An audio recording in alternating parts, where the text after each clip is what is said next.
Hello everyone, my name is Ben, and this is Comic Book Breakdown. Welcome to our latest Just Chatting episode. I have tried recording this episode 3 times. This is time number 3. I tried recording it once, then the audio wasn't working properly, I couldn't, I'm an idiot, and then version 2, the audio was working, and then it stopped working properly, and there was a weird, echo effect over, 2/3 of the episode, and I almost was okay with it. I was almost just gonna go, that's what they're gonna get, and then go about minding my own business. But then, last night, the more I thought about it, the more I was like, you know what, no, I can't. The one thing I try to really make sure that I do, other than make sure that I make sense, is make sure that the audio sounds as good as I can make it. And I'll fully admit I don't have a huge budget for my audio setup, but I try to make sure that it sounds good, because I hate when audio sounds bad when I'm listening to a podcast. And I've got 2 days until upload. I can record and edit an episode in 2 days, right? Right? So my name is Ben, and this is Comic Book Breakdown. Roll the intro. When I come back, I'll talk about the war.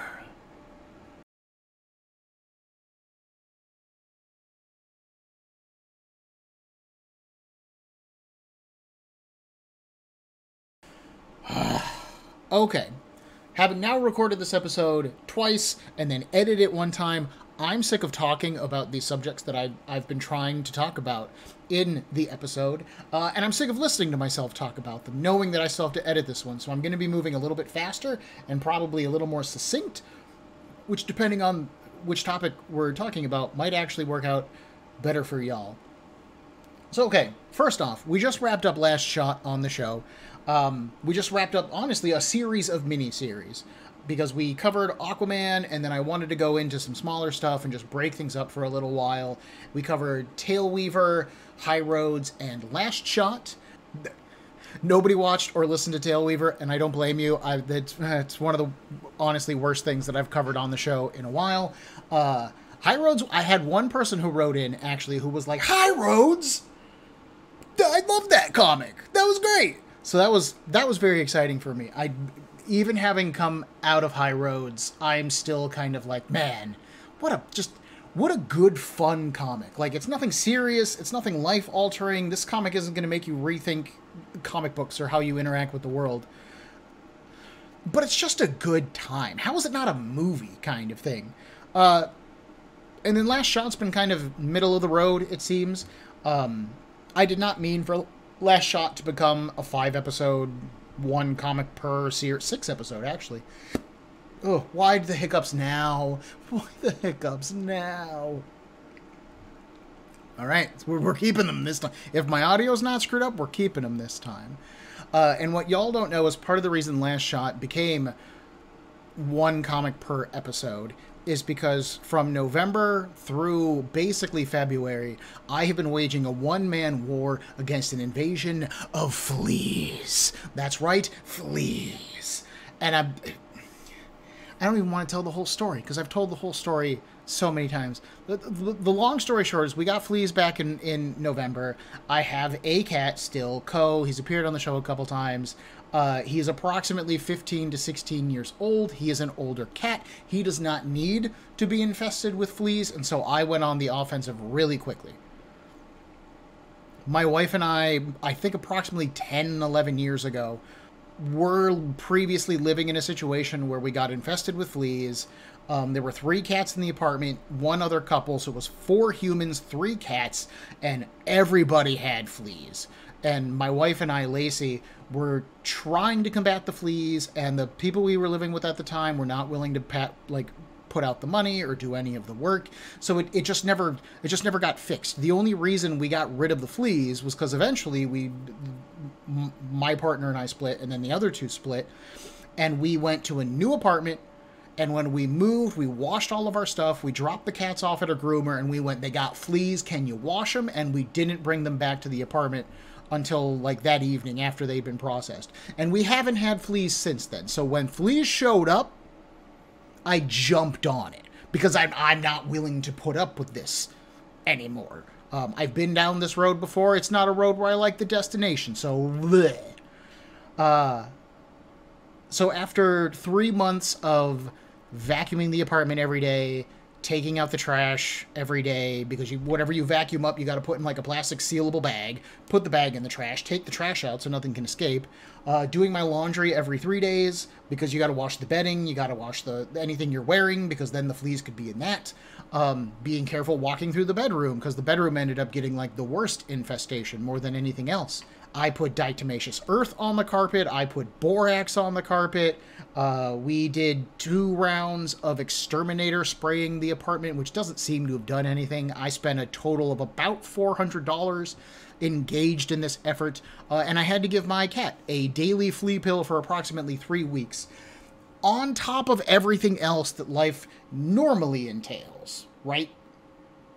Which for me is like, I get up, go to work, I do my 8-hour day at work, come home, do all of the flea chores so that the war effort can continue, do all of the regular house chores that I do.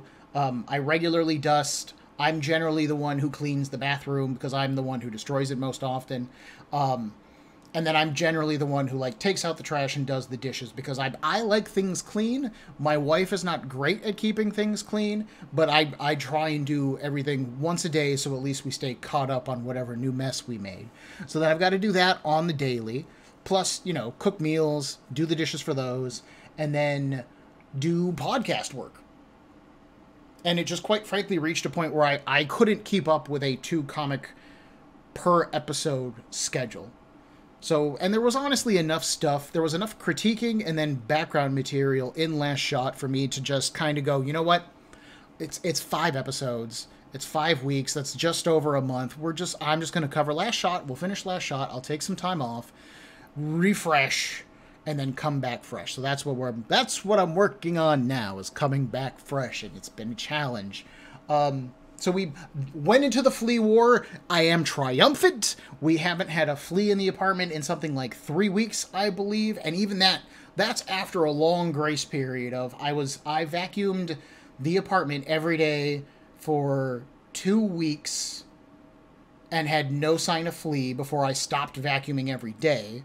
And then in the bedroom, I vacuumed for a full week where I didn't see any fleas, and then I went down to every 3 days for a week, and then I'm back to I vacuum the apartment once a week. And our apartment's like 90% carpet, so if you get one pregnant flea loose somewhere in here, even if it's not on the cat, you've got fleas.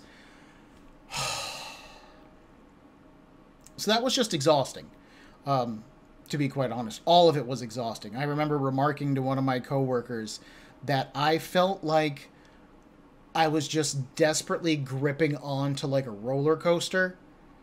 And if I ever let go, the roller coaster's just going to like explode. Because there was one period where I thought the living room was flea-free, so I didn't vacuum for like a day.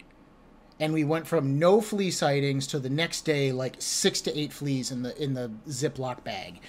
Something ridiculous. And I was just like, I can't relax. I can't ever stop. I'm just going to do this forever now. Like, So thankfully, we've won.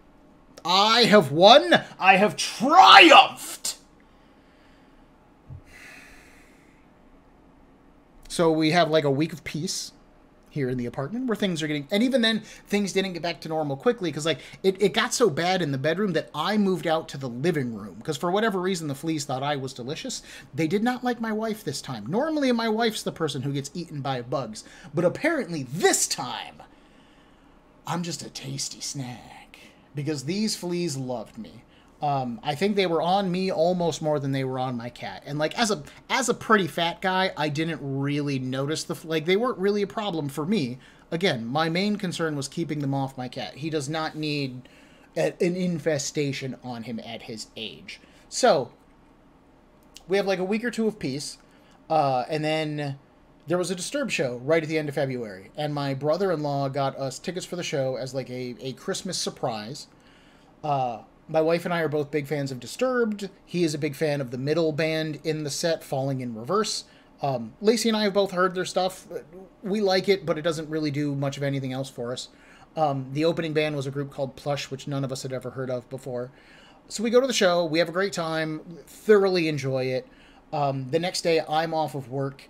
And I was literally, while I was cooking breakfast, I was making bacon for my wife and I was texting my mom, just telling her about the show. And she was like, "Oh, I'm sick. I've got a head cold." And I go, "Yeah, a head cold just went around at work, but it missed me, thank God. I haven't been sick in a while." And yeah, we jinxed it. We jinxed it hard, folks. We jinxed the hell out of it. Within the next 4 hours, I was sick to my stomach. For the next 3 days, I was doing hourly trips to the bathroom, emptying out my guts. Tuesday night into Wednesday, I started to throw up a little bit. I couldn't eat for basically 3 days. I think within the 3 days, I had a total of like, I want to say it's 9 crackers, because that's just all that I could get myself to manage, and then I just couldn't eat anything else. So I just slept and pooped, basically, for like 3 days. I lost almost 10 pounds, apparently, which is really the thing that surprised me. But then, so I was out for basically a week doing that. I did nothing.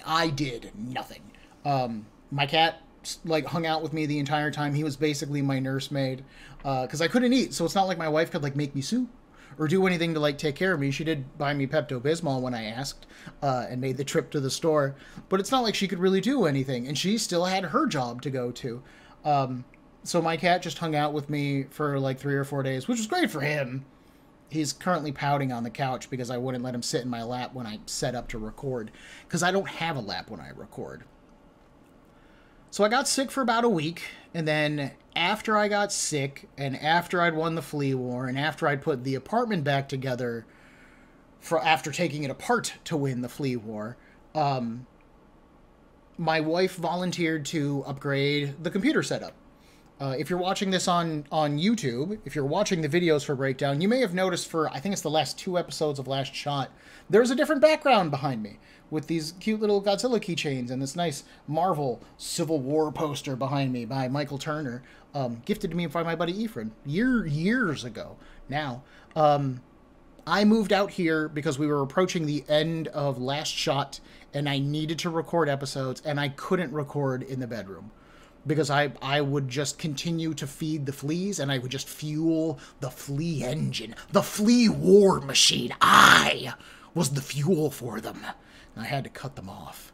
So I ended up having to move my computer setup out into the living room and get everything rehooked up. And so I was out here recording, and my wife likes to play video games on her computer. I'm not a very big gamer.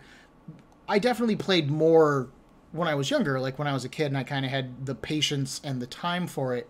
Now, as an adult, I play games every once in a while, but I don't consider myself a gamer. Like, a game's really gotta, like, have something about it to get me.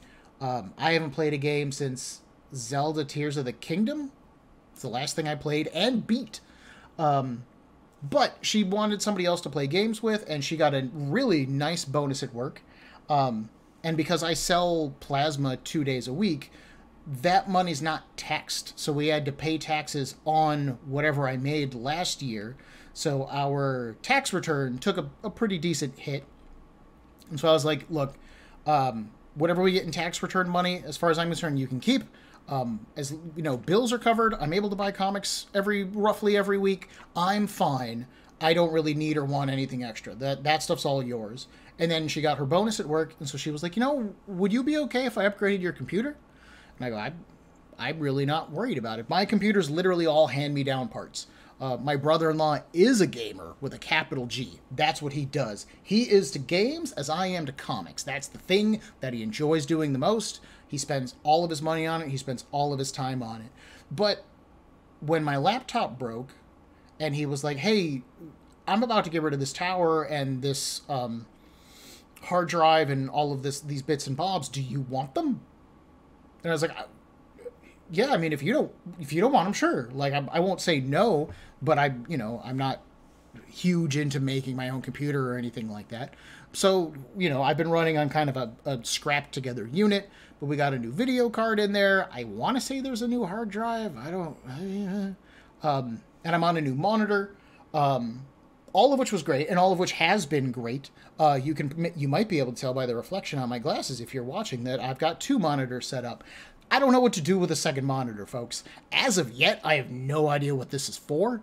But my brother-in-law and my wife were both like, oh, you can set up 2 monitors. And I was just like, yeah, all right, sure. So,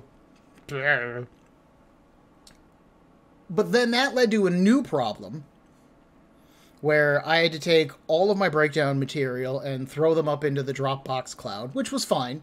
I've wanted backup storage for breakdown for a while anyways, and with me doing blood, I can afford it now.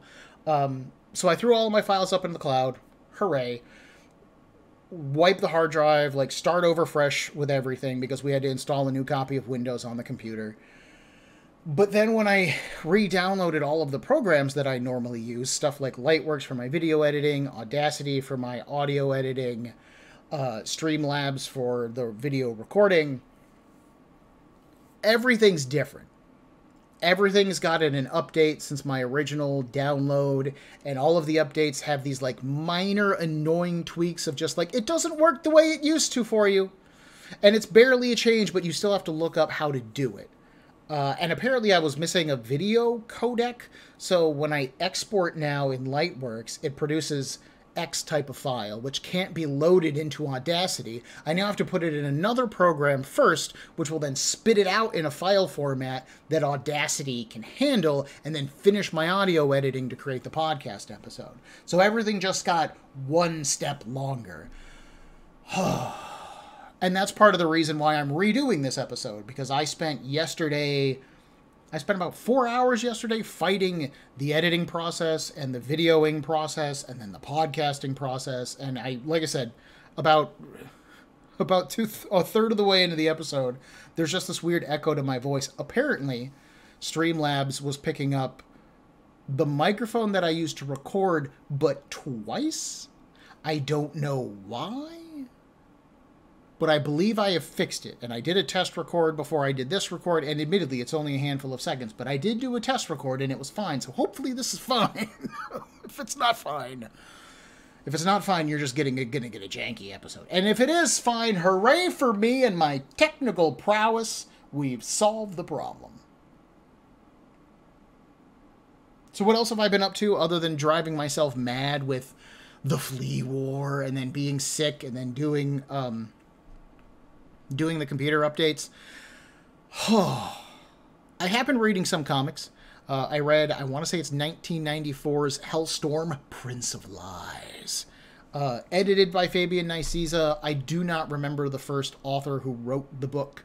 But the book is famous because Warren Ellis, takes over around issue like 9 or 10, something like that, and he like revamps the book to some degree. And his writing style just lends itself more to the kind of story that Hellstorm was trying to do. I believe Marie Javins takes over as editor after Fabian Nicieza. I don't know if he left the book or if the book was taken away from him, because it is made very clear in the letters pages of the book that the sales were not there to keep the book running for very long. But I also know that Fabian Nicieza, at one point in the 90s, stepped away from all of the projects he was writing, because he was writing like 5 or 6 books at one point, if I remember correctly. Because he was doing New Warriors, Night Thrasher, Nova, Nomad, X-Men, the Justice miniseries, and X-Force. So 7 books, if I'm remembering correctly, and all of these books ran at the same time. He did approximately 7 comics a month, plus editing duties. That's a lot of work, and if I remember correctly, I believe he and his wife had their first child, and so he stepped away from a lot of the projects over at Marvel. And I don't know if he stepped away at the same time that Hellstorm was coming out, or if that's, like I said, a sales decision. But the first 3 issues of Hellstorm are legitimately the first 3 worst issues of an ongoing series that I've ever read. They are almost so bad as to be incoherent. They do nothing to establish a status quo. They do nothing to introduce me to who Damon Hellstrom is as a character. They are utterly confusing. They are ugly to look at. And I just didn't like them. I legitimately almost didn't finish reading the book. If I hadn't already collected all of the issues, that would have been enough for me to go, I don't need to buy this. This is bad. Or start at least with the Warren Ellis issues and then go from there. I've thought about talking about them on the show because there is value to the Hellstorm ongoing series. Once you get past issue 3 is the first issue, I was like, okay, I can see a vision here, and I don't like it right now, but I can see what you're working towards with these previous terrible issues. Okay, that's kind of interesting. And then as you go on from there, the book does drastically improve. And the book does ask some really interesting questions about spirituality and religion and faith and human nature, nature versus nurture, good versus evil. It does get to a point where it's really interesting. And I think perhaps my favorite bit that came from it, and I think it was during the Warren Ellis issues, is there's an issue that outright states that Damon Hellstorm, who is half demon, half human, he is the son of Satan, but he is also a half-human person born to a human mother on Earth. It is literally outright stated that Damon Hellstorm hates humanity because he looks at humanity and he sees all of our temptations, all of our darkest parts, every evil that mankind gives into is something that we can choose not to be, that we could choose not to do, and we give into it more often than not, by his perspective. But he still chooses to defend humanity from the influence of his Father and from heaven to give us the chance to choose to do the right thing, to give us freedom of choice as a people. And you got me there. That's meaty. That's juicy. That's a great character conflict. That's a great emotional story beat. That's a great way to explore spirituality and sociology and politics in a storytelling setting where we can always do better. We just have to choose to do better, which is one of the things that I take away the most from reading comic books, is choosing to be a good person, even if sometimes you don't want to be. And so I do think there's some value to the Hellstorm issues, but I think I would spend most of the book just going, this is terrible, at least for the beginning of it. And that's a hard bunch of episodes to get through. I don't really think I'm going to talk about Hellstorm at length. If I ever do, it's going to be a series overview kind of thing, with a very quickly, these issues are bad, you never need to read these. Start here. Here's where the good stuff begins, and then go from there. I also read Arana, Heart of the Spider, as part of my pointless prep for the Madam Web movie. I've actually collected Arana, Heart of the Spider before. I think I bought the first 6 issues when it was originally coming out, and then I got rid of them for whatever reason at some point. And I collected them, I think, a year or 2 ago. Because what was I doing? I was rereading Amazing Fantasy. Because there are 2 issues of Amazing Fantasy that I included in the Marvel Western series, featuring the character of Vegas. And I was reading Amazing Fantasy, and I was like, oh, it's really interesting that this storyline is set, the first storyline is Arana, and it sets that character up, and she goes off, pew, into her own ongoing series. The second set of 6 issues, oh, I forgot. I believe the second set of 6 issues, you have no idea how long a pause I just did there while my brain was spinning its hamster in its wheel. The second set of 6 issues, I believe, featured a new Scorpion character, who was a young teenage S.H.I.E.L.D. agent who was infiltrating Hydra, who gets spun off into, a back comic feature. I believe she began to appear in The Incredible Hulk, I believe, and then she was in, a backup feature for that book. So you've got kind of the first 2 lead characters in Amazing Fantasy going off to do more stuff in the Marvel Universe. And then you get to Vegas, who doesn't. And then you get Amadeus Cho in, I want to say it's issue 15 of the new Amazing Fantasy, who does go on to appear in more stuff. And they also reintroduced the concept of Death's Head, a, immoral, monstrous, robotic killing machine, which, again, went off to play a role in Greg Pak's run on The Incredible Hulk. During the Planet Hulk storyline, actually, the Death's Head androids show up. So everybody went off to do bigger stuff except for Vegas. And so that kind of got me thinking of like, oh, well, I've got Amazing Fantasy and I've got a lot of these other bits and pieces. Maybe I should just get Arana. Why not? So I did.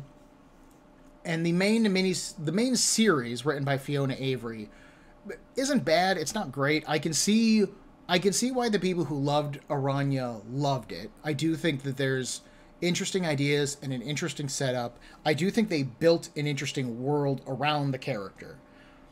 But I think Arana herself was really incredibly boring. Nothing interesting ever actually happens in the book. For all of the storytelling potential that the book sets up, it doesn't pay any of it off before the book ended up getting canceled.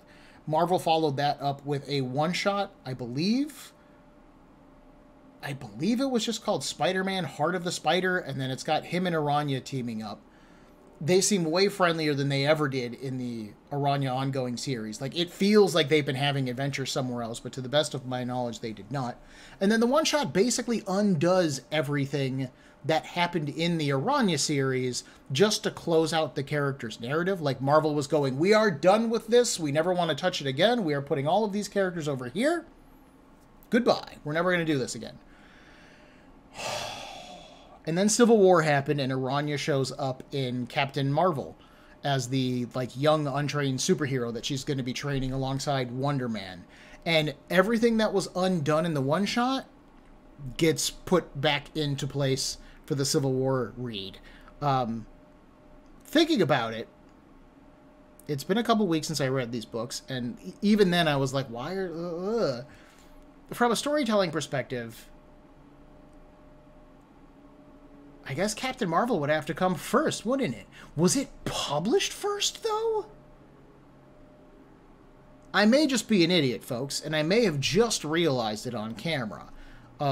Because it would make way more sense for Arana's story to move over to Captain Marvel, go through all of that stuff, because at the end of the Captain Marvel story, spoilers for this 12-year-old story, Arana decides she doesn't want to be a superhero if it means doing the things that Captain Marvel did throughout her tie-ins. And it's pretty good storytelling, actually. It works pretty well. Written by Brian Reed, if I remember correctly. I don't really like his Miss Marvel run. It's one of the few modern Carol Danvers comics that I've not collected because it just, for whatever reason, it just doesn't jive with me. It's not bad. We just never click, Brian Reed and me. I don't know what it is. So I suppose Captain Marvel would have to come first, and then you do the one-shot with Spider-Man, which now that I think about it, I think Spider-Man even has on the Iron Spider costume from Civil War. So wouldn't that make more sense? Because the next time you see Arana is in the Amazing Spider-Man storyline Grim Hunt, which I do not have yet, because it's currently overpriced, because it's where Cassandra Webb gets killed, Julia Carpenter becomes the new Madam Web, which is her current status quo, and she's the character who got a movie. So the issue's jacked up in price. But this is also the story where Arana becomes modern 616's Spider-Girl and puts on the black and white costume. Julia's old costume, actually. And I don't like it. The one true Spider-Girl is May Mayday Parker of the MC2 series of comics. Thank you very much. If I remember correctly, Marvel's single longest-running female character. So as far as I'm concerned, anybody else who wants to call themselves Spider-Girl is wrong. Plus, the Spider-Girl Big Time miniseries, the next story that Arana starred in, just wasn't very... Again, it didn't click with me. They introduced this weird subplot that Arana and her dad have, like, known the Fantastic Four for years. They're, like, chummy with Sue Richards. And I'm like, what is this? This wasn't a thing previously. Like, why would you bring it up now? It's just so weird. I honestly, as bad as Hellstorm issues 1 through 3 were, I kept reading because I knew good stuff was coming. With Spider-Girl Big Time, I believe it's a 3-issue miniseries, I still haven't finished reading it. I haven't finished reading issue 1, and it's been weeks. I stopped reading Arana, and I've moved over to a different comic entirely. I started reading Matt Fraction's run on Fantastic Four and FF, or Future Foundation.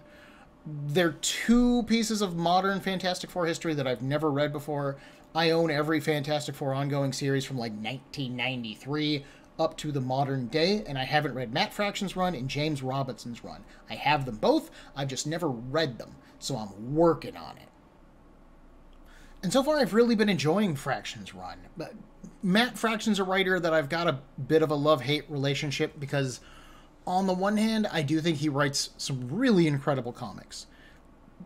But he's also taken characters that I really like Iron Fist or Hawkeye, and during his time on those characters, he kind of turns them into these, like, schlubby loser characters.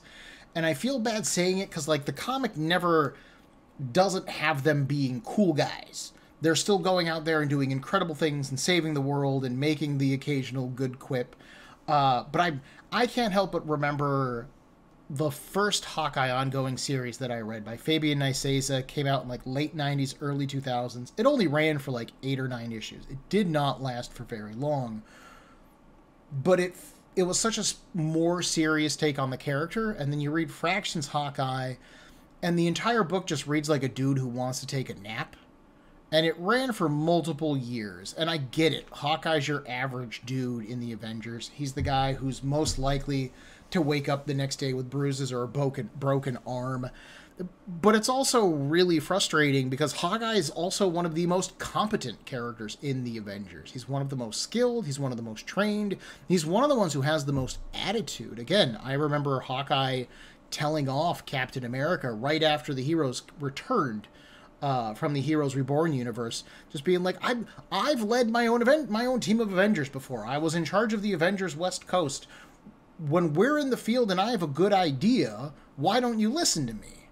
And Cap's like, well, because I'm Captain America and I lead the team. Like, everyone trusts me. And he goes, everyone trusts me too. And, like, nobody gets in the argument. And it ultimately ends up pushing Hawkeye out of the Avengers. He goes to lead the Thunderbolts. And if you read Hawkeye leading the Thunderbolts and Hawkeye's ongoing series written by Matt Fraction, they really feel like two completely different characters. Fraction took one aspect of who Hawkeye is and amplified it into being his whole thing, in my opinion. And honestly, his Hawkeye reads like his Danny Rand over in the Immortal Iron Fist, which again is part of the reason I don't like it. But that said, Matt Fraction can often use really big ideas. Like I said, I do really like a lot of the groundwork and new ideas that were laid in the Immortal Iron Fist by Ed Brubaker and Matt Fraction. I like his run on Hawkeye. As much as I do have issues with his Hawkeye, I can't say it's not a good comic.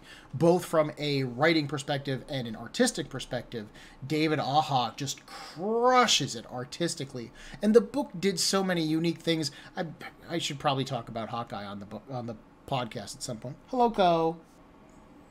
But reading Fraction's Fantastic Four, I mean, he does have a character that he can kind of put that, like, I'm just a schlubby guy kind of thing on. And it's pretty much Ben Grimm. It's the Thing, who I think if anybody out of the Fantastic Four is going to be the, like, oh, woe is me character, then it's going to be Ben. That's pretty much classic Stan and Jack way back to the beginning of Fantastic Four. So that works pretty well. But the thing that I really like is the sense of gravitas that the Fantastic Four comic has, but also the sense of fun that both of the titles have. There's a plot line that ends up running throughout most of the run where the Fantastic Four are vaguely on a vacation, quote unquote, and they travel through time and they go back in time to witness the Ides of March, to see the murder of Caesar. And it turns out that Caesar already died in the past, but an alien life form that was also doing some time travel sightseeing had come to Earth to learn about Caesar and saw him, like, die. He, like, hit his head on a tree branch in the woods or something like that. And he was like, but Caesar doesn't die here. He dies on the Ides of March. It is famously well known, even to my culture. And because he's, like, a gaseous alien, he basically, like, just moves into Caesar's body and then pretends to be Caesar up until he gets murdered. And then the Fantastic Four see him and they discover this and they basically, like, help him, quote unquote, die again and then smuggle him out of the city. And so Caesar's like, hey guys, thank you, I owe you one. And they're like, don't even worry about it, dude. Like, this was really great. We got to see ancient Rome and witness the murder of Caesar, like, and meet an alien. This is a great vacation. Bye.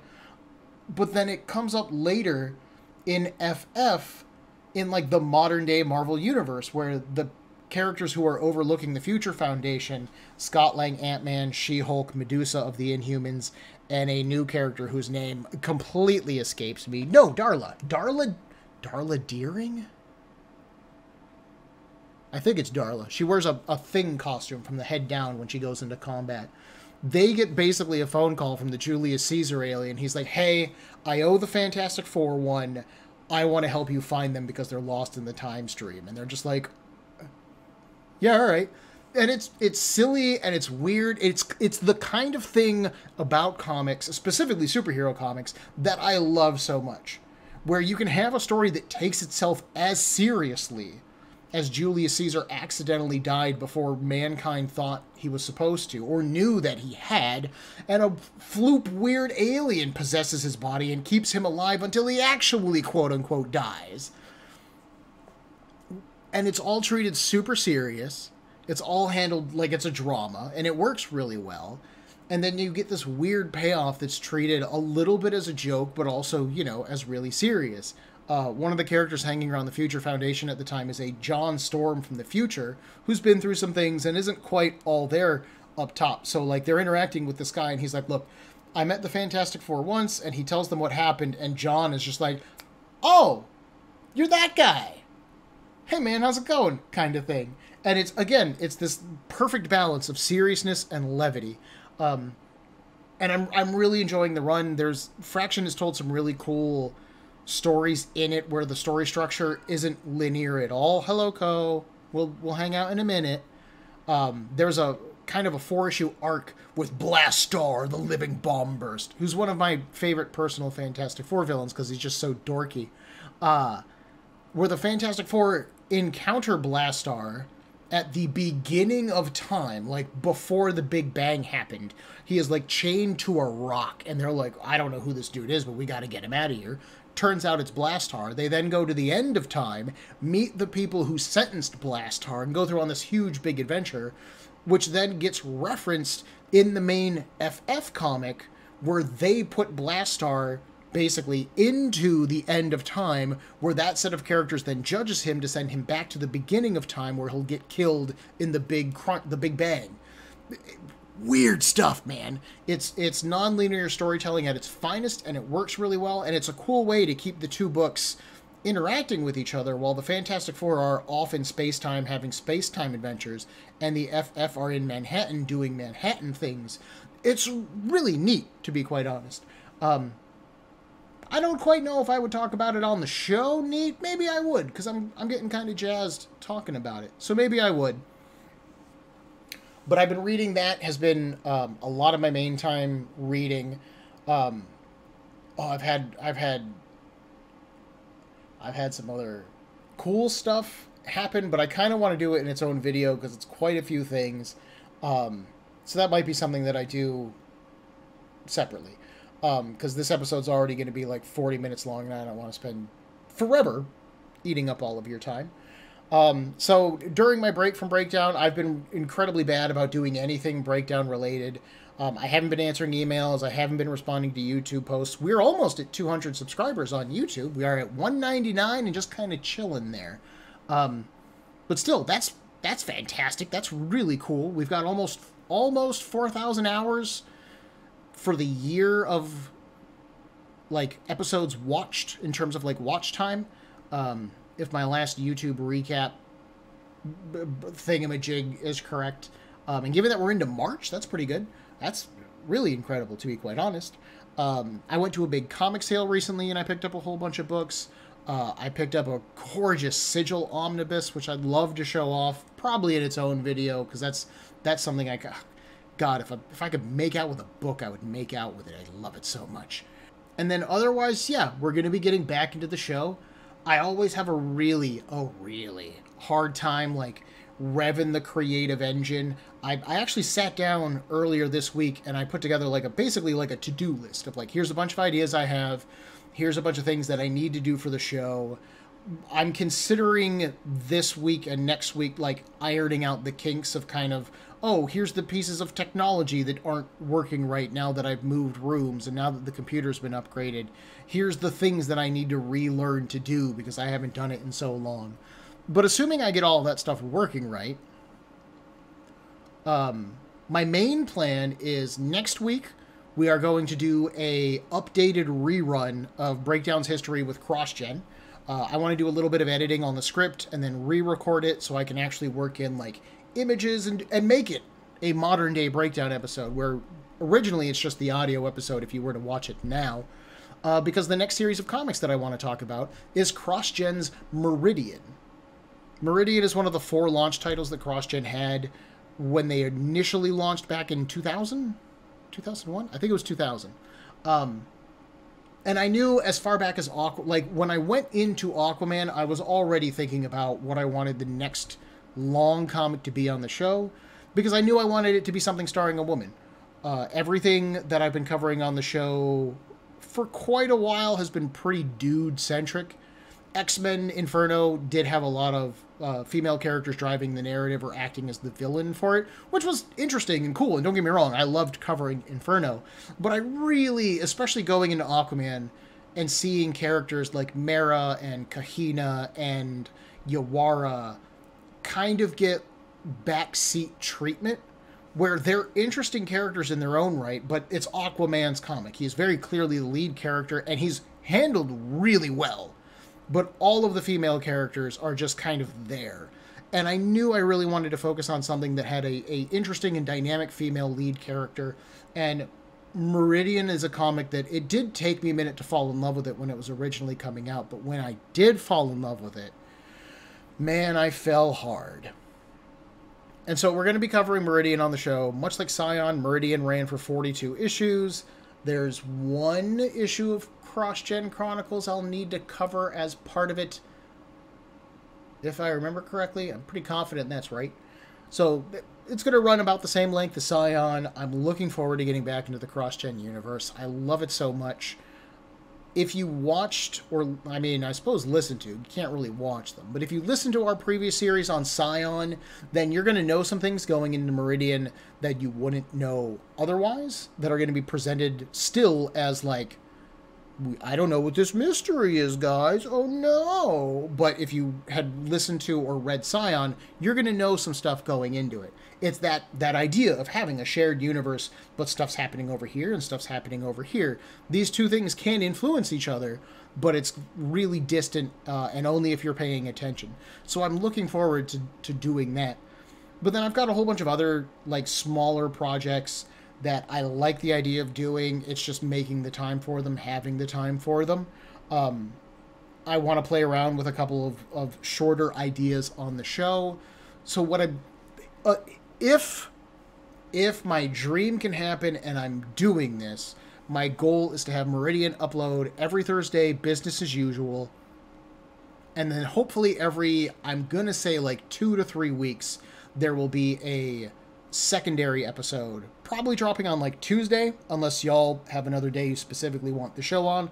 Tuesday's probably my goal. That gives you a couple days between both of the episodes, just to explore some more modern things, stuff that I want to talk about that's happening now in the world of comic books that Breakdown just doesn't allow me to do otherwise.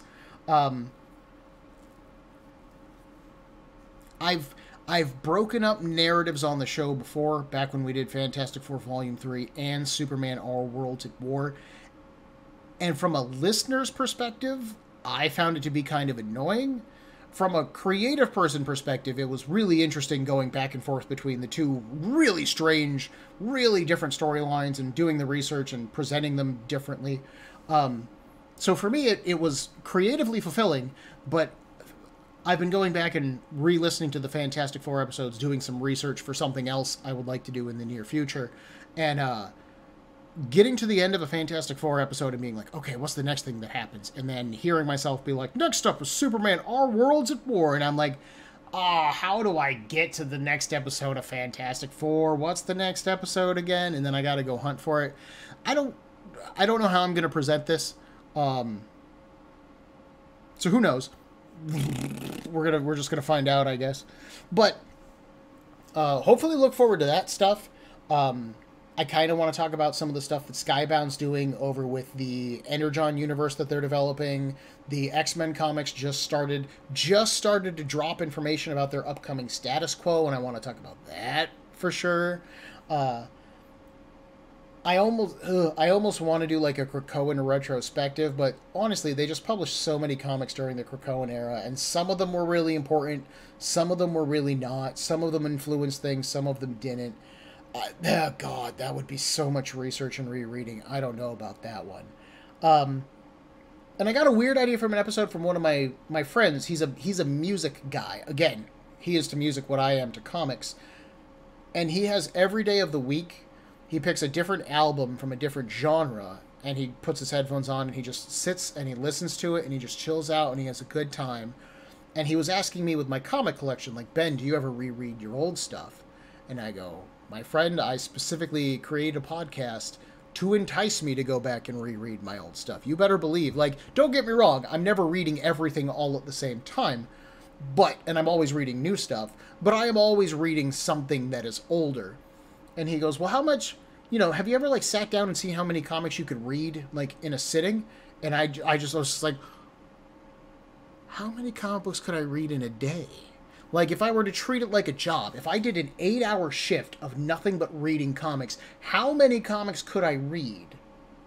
Would I just read one series? Would I read multiple series? Would I bounce around? Would I go insane? I don't know, and I don't currently want to sacrifice a day off to do this, especially now that I'm going to be gearing up to go into the main Meridian series, but I kind of want to do a, like, I spent 8 hours reading comics and here's how it went thing.